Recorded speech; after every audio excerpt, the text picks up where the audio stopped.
Thank you for staying with us. This is still Sunrise, and we have somebody very interesting with us in the studio now. This young person describes herself as a young anti-bystander. She ain't just gonna stand by and do nothing. I think that's what that means. And she loves the color purple. No, it's in her mind right now. We're not wearing purple. Maybe her sunglasses, her glasses has a purple frame. I don't know yet. I don't know yet. Keep going. We can't see her yet. She's passionate about technology, education, and mentorship to underserved communities. Good. Your village. Cutting-edge research in overlaps between computer and medical science. Public speaking, vocal empowerment, and commitment to the concerted betterment of Nigeria by the youth. Wow. And it's her long-term goal to deliver a talk on TEDx Talk. Drum roll, please. Who are you talking about? Drum roll, please. No, we're playing it in our heads. Yes. Please welcome Victory Yinka-Banjo. Hi, good morning. Good morning. That was a very weighty introduction. Thank you so much. It's really nice to meet you. Which one of them is a lie? None. Good. So that's all that matters. That's all that matters. Exactly. So, Victory, let us start from when your acclaim started. You got admission into how many universities? So I got admission into about 23 universities, but 19 of them on a full scholarship. 19 on a full scholarship? Yes. Can I change my name? You're going to put 19 names on a table, on a sheet of paper. Ooh. And how exactly are you going to have you chosen one yet? I have. Don't ask. No, that's where it ends. I have. Don't ask. But it's still, it's a best kept secret for now. Like for what now. I chose. Yeah. Okay. So how did you make the choice? Oof, well, this is definitely a story to tell, and it's funny that you actually start with this because my mom is here, and she knows that. She was probably the only one who was patient with me throughout the process, because one day I'll choose this school, and the next day I'm like, oh, this school is the one that's the best fit for me. And it was just a lot of things that went into it. There were a lot of factors I considered. Obviously, the amount of the scholarship, which was kind of evened out across the board. But then the school that I resonated with the most, I prayed about it, obviously, and I think where I would see myself after 4 years, happy, proud, excited. Like, I'm really excited to go into the school I chose right now. And I think that's what mattered the most. Definitely the toughest decision I've had to make in my life, but I'm an indecisive person. But looking forward or looking ahead to bigger decisions, I think it's really amazing that I had the opportunity to make this decision. And going through my thought process and knowing who was there to support me, I feel like that's a lesson learned in terms of, okay, what other future decisions am I going to make? Let me begin with that with you. Decision. You're 17. Yeah. And making decisions is quite a tough job. It is. But verily, verily, I say unto thee, that is the first of several, much tougher decisions that you're going to take. So it's a good thing that, at least, just as you said, no one chose for you. People just gave you perspectives. Yeah. You know? So in terms of making decisions, how easy was it to choose a particular line of thought, given, of course, mom, was in a slightly similar, line, and then, but daddy is maybe not in a particular. How easy was it to choose? This is the direction I want to go. So I want to clarify. Do you mean like in terms of what I want to study? Yeah. So I'd say that I'm still figuring things out, because I can't have like a certain idea of, oh yeah, I want to do this and do that and do this. I think I know the problems I'm interested in solving. I think that's what's most important. Problem you want to solve. Okay. Yes. So not necessarily, I think that's one thing that a lot of parents do, a lot of people do generally around the world, is who do you want to be? What do you want to become? Yeah. And then in Nigeria, we have, I want to be a science student, art student, commercial student. And that kind of like pressurizes you and forces you to mold yourself a certain way and give an answer by force. So I know that, oh, I'm interested in biomedical sciences, but also computer science. I like talking a lot. I know that somehow, someday, sometime, all these things are going to come together into one giant beautiful thing that I can use to actually do things, solve problems in the world. Okay. So obviously I have to choose what I want to study at university, but the beauty of the American system is it's flexible. So I can switch after my first year. I can wait until my second year to decide. Okay. So this university that you have chosen, which is very much under wraps, what are you going to study there? I want to think that this is step one. Yeah. So what have you chosen to study? Computational biology. So it's, I would say it's like a merger. She just merged computer science and whatever science in one. So computer science and molecular biology, because those are two things I'm quite interested in. So what do you call the course again? Computational biology. Oh, Christ. I mean, it's kind of like a postgraduate degree. It's kind of something you do at the master's or PhD level. So going in as an undergraduate student, I'll be able to combine those to kind of form that pathway for myself. But then that might change. So, like, what problem does that solve? I'm interested because you're very correct. Most times people are saying, what do you want to be? A lawyer, doctor, engineer, pilot. Those are the famous ones. Yeah. So, but when it comes to solving problems, and that's what I think many parents should be telling their children now about solving problems, not just getting a degree. Because even if you have a degree and you're not able to solve a problem, to what degree is your degree going to do anything? So what problem really do you want to solve with computational biology? Okay, let's take, for instance, the issue with vaccine distribution or vaccine production. We didn't produce any vaccines here in Africa. Everything was shipped in. Please don't. We haven't yet. Yes, thank you very much. So that's why people like me are coming up, because we want to see those kind of things. That's an aspect underneath computational biology and bioinformatics, vaccine informatics, using biological data analyzing biological data using computational tools, modeling the next vaccine, maybe even modeling the next virus, the next, we don't pray for another pandemic, but then having the skills to be able to take all that data, to be able to use big data, to be able to apply machine learning and artificial intelligence into this field. And then I'm also looking into the biotech space in Africa, which is something that's very untapped. We have Moderna, we have Pfizer, but none of those are here yet. So those kind of things, those kind of problems. And there's a particular area of interest, there's a particular research area I'm interested in, which is being able to use our DNA to store electronic data.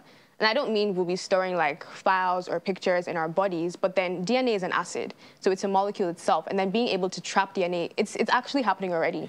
Being able to sequence our files, being able to encode and decode ones and zeros into A's, T's, C's, and G's, basically being able to switch between those two parallels. I'm really interested in that research area. It's upcoming. There's still a lot of work to be done, but a lot of it is going on in the US, which is exciting. So I'll put data in my blood. Not in your blood. So that's like the misconception. Exactly. So help me. Okay, so it's not going into your body. DNA itself, your DNA is deoxyribonucleic acid. It's an acid. It's something that you can put in a bottle. It's something you can synthesize outside of the body. So you can put DNA in a test tube, and then you can put data. You can put like a YouTube video. You can store a YouTube video in DNA, not in your body, but then the molecule itself, because DNA is it has such an amazingly wide or large capacity. So like let's say I don't want to give the wrong figures, but a room full of hard drives could fit into a test tube of DNA. So data, that kind of equivalent data, that might not be exactly correct. That's why a room that contains just one hard drive of maybe 1 megabyte in the 70s, I don't even want to go there. Let's backtrack a little, Victory. You're 17 now, and there are many people who are 17 now who do not have the privilege that you have, and I know you consider it a privilege. So if you were to back up maybe 5 years, 10 years ago, what are the things that you think could have helped you to prepare yourself to where you are now? Or really did help you to prepare for where you are now? Maybe other people want to learn from that. Okay. I mean, I feel like I could tell this in a story kind of way. So kind of tell the story of like how everything played out. But definitely my parents played the hugest role, the biggest role, my mom and my dad. Amazing support every single step of the way. I mean, I was born here, of course, and I grew up here. for like almost all my life. But then for about 4 years, my family took a detour in South Africa, and my mom did her PhD there. And that was a huge mindset shift for me, I would say, because that exposure made me see the world in a not-so-Nigerian way. So it made me see a lot of things, how things were done there. And then coming back after 4 years, that transition was kind of steep for me. So I saw the differences in, like, coming to a secondary school in Surulere. I went to Princeton College. I went to New State Baptist Primary School, also in Surulere. But then I did 4 years in South Africa. So coming back, I was like, I started seeing problems. And this is not me saying it in a negative way. I started seeing things that I felt could be done differently. So I started planning fundraisers in my school to get amenities for my school and do those kind of things. And I put myself in a position of leadership. And because of that position, I feel I maybe had a lot of people like looking up to me, and there were a lot of expectations. So that pressure became momentum for me. And that kind of became, a mindset that I have to keep achieving, not just for them, but for my sake, because there's so many things I can still do. There's so much potential I still have to unleash. And then my dad, you know, Nigerian parents, he must go to Harvard. So since I was small, my dad was like, my dad would tell us that we can make it to a school as amazing as Harvard. I'm not saying I'm going to Harvard, but what I'm saying is I started to think big. The end goal kind of became get into a great school, which is no longer the end goal. I'm kind of figuring out what I want to do next. But I started working towards that, started seeking opportunities, started caring about problems, started trying to do, get involved in competitions, doing those kind of things to get myself busy, to make a change in my own small way. And every new challenge came with a learning opportunity, or an opportunity to learn something new, and then just keep moving and finding those, connecting with people, looking for a mentor, looking for people to work with. Then I stumbled upon Education USA, which is a college access program. So about last year, I got to take part in the college access program. It's a year-long program. So it's for Nigerian students. It's actually a global thing by the US Embassy, the US Department of State, which a lot of people don't know about. And once you become a member, you go through like this year-long program. They take you through the steps to applying to the US, researching these universities. I realized that maybe Harvard is not my dream. There's so many other great schools. I started to learn, okay, what is Stanford? What is MIT? What are these schools? And which school do I really want to go to? And with Education USA, you have advisors, you have people reviewing your essays, working in your colleges with you. And they even have a free program for Nigerians, which people don't know about as well. So I feel there's so many opportunities for people. There's so many opportunities here. It's just knowing who to ask. It's knowing where to look. It's being consistent with looking. It's being able to go on the internet if you have access to the internet and Googling the things you're interested in. Look for robotics competition. You can find them in Nigeria. They're there. There are lots of things I have just gone on Google and found just because I would call myself self-motivated to a very large extent. Okay. So you say that you were doing all kinds of things when you were in school. So what crossed my mind? So where did you find the time to study so hard that you aced your exams? Again, again, it still ties back to, I think my parents are such effective parents because they're so good at compromising and negotiating. Like, if I would say, mommy, I have an exam, can I not wash dishes just for this weekend? She'd be understanding. Or can I have less chores just after the exam and then make up for it? Or being able to work with us to understand that there's sometimes you have to make allowances for your children, especially when they're very serious about what they're doing. And then time management is a skill, an underrated skill that I'm still developing and still building. But knowing how to map out the time, even if on some days it means sacrificing a bit of sleep. But I'm catching up on sleep now, so it's it's a win-win. But during school, there was a lot of pressure. It was a lot. But I kept on going because I kind of enjoyed the pressure. My mom, my entire family says I like stress, and I won't deny that fact. But I think I just like keeping busy. So I was able to find time because my parents were there. My sister would always encourage me. She's younger than me, but I feel like she's wiser. My parents, I already said that. And time management, of course. Then having that end goal in mind, why am I doing what I'm doing? Why should I keep going? why should I not stop? So even for though you, it comes a lot. it's not just about winning the awards, getting the accolades. It's about an end goal.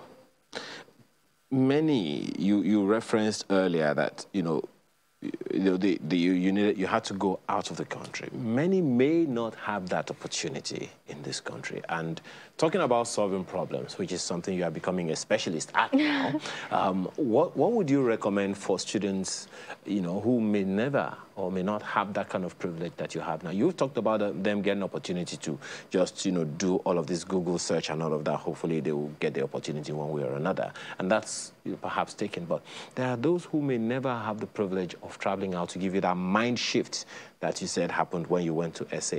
What would be your suggestion to them? Yeah, so I think everybody has a different story. That was my story, and I had to tell my story because it's a part of my story. I agree with you. I'm just saying, even from that, because I've learned a number of lessons as well. So, but what would you recommend to those students now? We can't ask you to be talking to parents. Yes, yes. So first of all, I won't say I wouldn't say that achievements or success or being able to attain a goal is limited to a specific place, to a specific country, to even a school. I wouldn't tell people, oh, it was purely my school that made me who I am. So I wouldn't say it's like there's a difference between, definitely there's some opportunities you have at a private school, but I wouldn't say that's what makes you. I have a friend, the highest in JAM 2019 actually, who did his entire education in a public school, has never been abroad, but is doing amazing things right now that many people don't even know about. And I think what I've learned from him and learned from a lot of people who haven't necessarily taken a detour in South Africa is that you have to find that self-motivation. Reading books is a great way. Reading books opens your mind to the world of possibilities, and that's. Please repeat that, so that other children can hear you. Yeah, I mean, it's actually the truth. Like when I was younger, my dad bought me my dad bought me Half of a Yellow Sun, and I was 8, and I didn't want to read it. It was a heavy book, and I just I read it, but I didn't really understand it. And then there were other books that he gave me.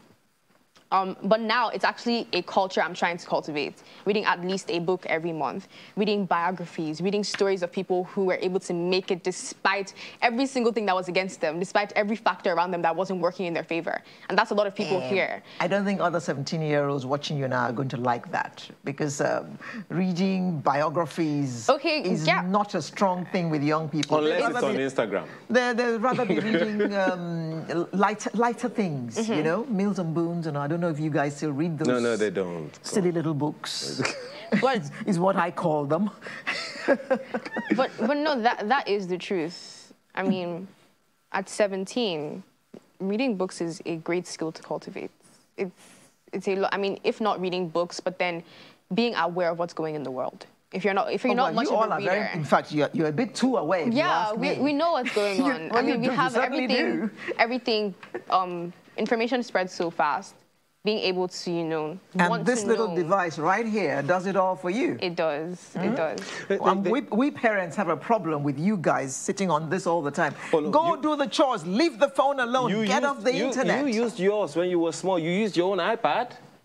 You had slate with a chalk, white chalk. Yes. Let me ask you this, and I like the part that you talked about motivation, self-motivation. You said. Recommend a pathway. I say this often. You're 17 today. In 10 years, you are 27. The 15-year-old today, in 10 years, is going to be 25. And many of them probably have no idea what direction that they want to go. So how would you recommend that? How did you get into that self-motivation space? Maybe someone else can pick his own path from there.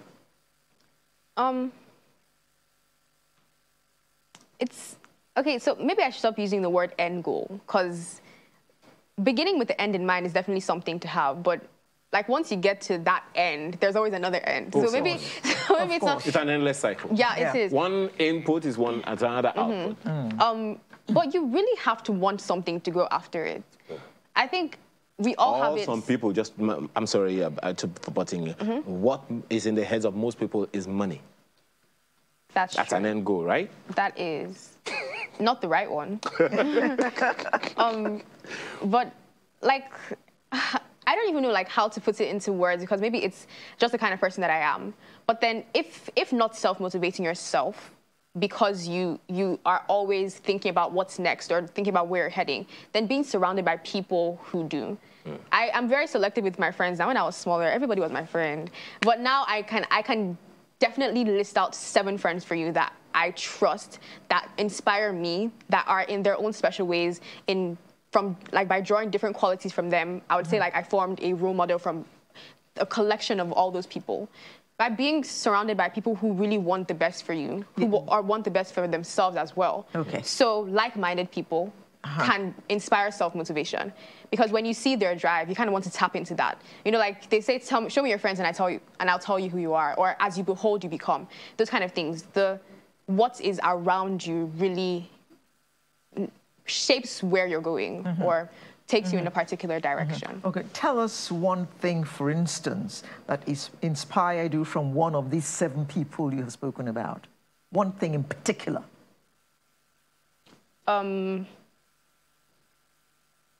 There's so many. But one is definitely... Okay, make that 2 then. 2, okay. So I'd say one is kindness. One of my friends has a very kind heart. So selflessness in a way. So thinking about other people before yourself. I mean, yeah, it's good to prioritize yourself, but then what are you doing or trying to do to help the person next to you? That's one. Then I'd say another is persistence, like just never giving up. There's some people, at least 2 or 3 of my friends have that trait. It's like, okay, this happened, let's move on. Or this person or these people are persistent in the sense that they're just like keeping their head above the water. They're in the deep end, but they keep going. Okay. It's tough. It's really tough. But they keep, and I'm like, how are you doing this? Can I learn how to do this? Can I be like you? Can I be as, maybe not self-made, but really self-driven? Yeah. So I was going to ask you, as a follow-up to what you just talked about, persistence now. Sometimes you want to give up. Yeah. How did you pick yourself back up? The thing about breaking down is you always get back up again. Like, what doesn't kill you makes you stronger. When my WAEC results were withheld, it was not a funny thing. Because many people don't know this, but for 6 weeks last year, my WAEC results were withheld. Everybody's WAEC results were released at the same time. Not everybody, but most people. And, you know, for someone who has a good track record, I had good grades in school. I had done, like, other exams. My JAM was okay. Everything was okay. And then WAEC now comes and tries to mess everything up. You know, for, like, 5 years in your life, you've been working towards this time, and then no WAEC results to show for it. It was traumatic, to say the least. I cried. My mom cried. My dad held himself from crying. My sister was, like, the strong one in the house, surprisingly. But it's, like, I wanted to give up. And that was the height of my college application. That's when I was applying to schools. I needed my results. Needed the results. It was like I need it now. And sometimes I'll just get home and I wasn't eating well. I didn't want to keep going because I already worked so hard for it. But I think I found strength in the place of prayer. What did you think was the reason for them withholding your result? I wouldn't say I know the particular reason, because it wasn't just my... Something must have crossed your mind. Yeah, a lot of things. You know, everything. What were those things that crossed your mind? You know, I thought, because it wasn't just my WAEC results that were withheld. It was like my entire schools. So everybody in my set. So some people would tell me, maybe it's because of you that the results were withheld. Maybe you did too well. I'm like, is that an excuse? Yeah. And then obviously you start thinking, did somebody not do what they should have done in the exam hall? Or so many things, bad, good, ugly, everything will come. Everything will kind of pop up in your mind.